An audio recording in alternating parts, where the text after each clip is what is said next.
Hello, I'm Pablo Roll, ski mountaineering coach, and welcome to the global SKIMO YouTube channel.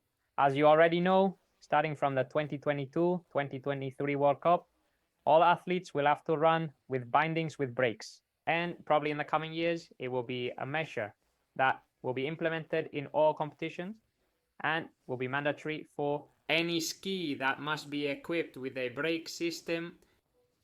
The past years, the entire brand have been advertising their innovative systems where they launch minimalist brakes. And I'm here to show you the brake ATK has released. A brake hyper minimalist that is reduced to the bare minimum and that achieves an obsession with the brake is only 135 grams.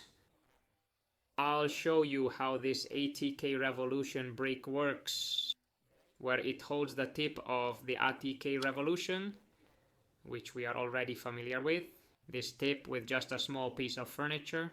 Here making it super light with an easy entry system using this small clip, which makes it very convenient so that we can fit the boot and a fairly long plate, which makes it easier to grab and manipulate the setup. The rear part, which is the great novelty, as you can see, practically does not change in appearance, except it has the brake incorporated. And the operation is automatic. And it's very well designed. We would be making the ascent. We would have the boot inside.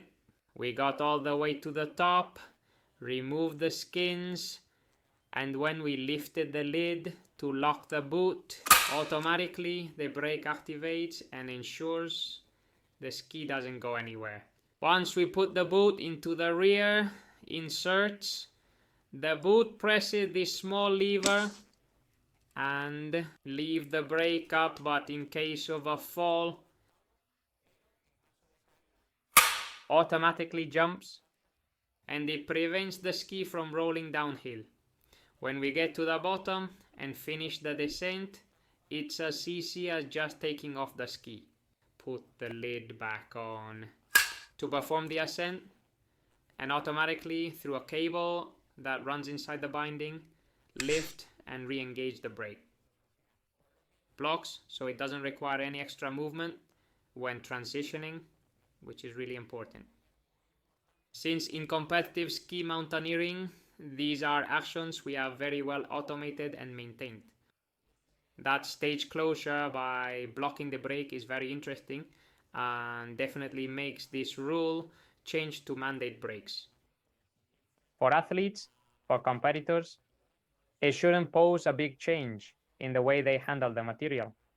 Where I do find there could be an issue is with the addition of the brake when it's time to remove the skins.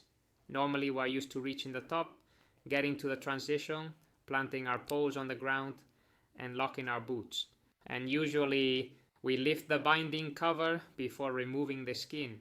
Now with the incorporation of the brake, if we did it like this, the brake would stay activated.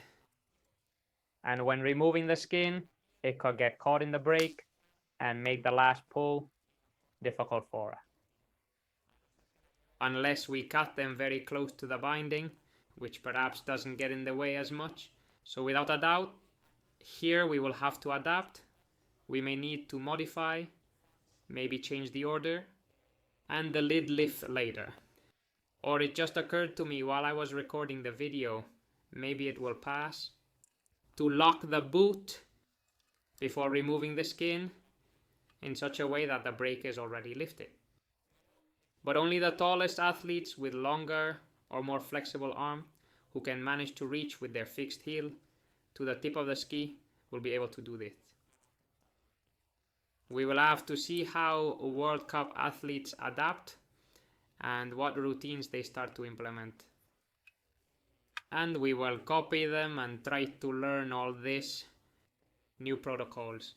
And finally, to highlight something I love about the ATK bindings, all of the competition ones, even, and if you notice, the U ends with these small steel rings, which greatly extends the life of the binding, as everyone has experienced that the U wears out with use.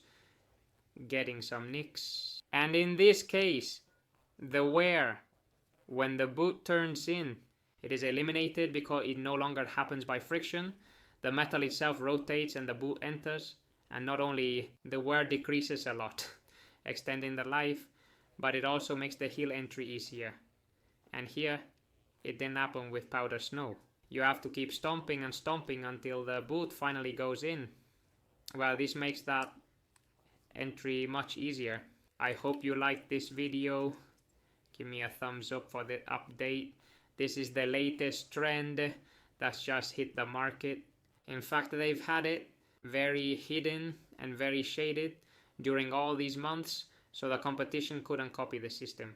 We'll be seeing it at the World Cup this year, and then we'll see when we need to incorporate it with the rest of the competitors in our skis. Subscribe to this channel if you haven't yet, and we'll see you soon with another video. Bye.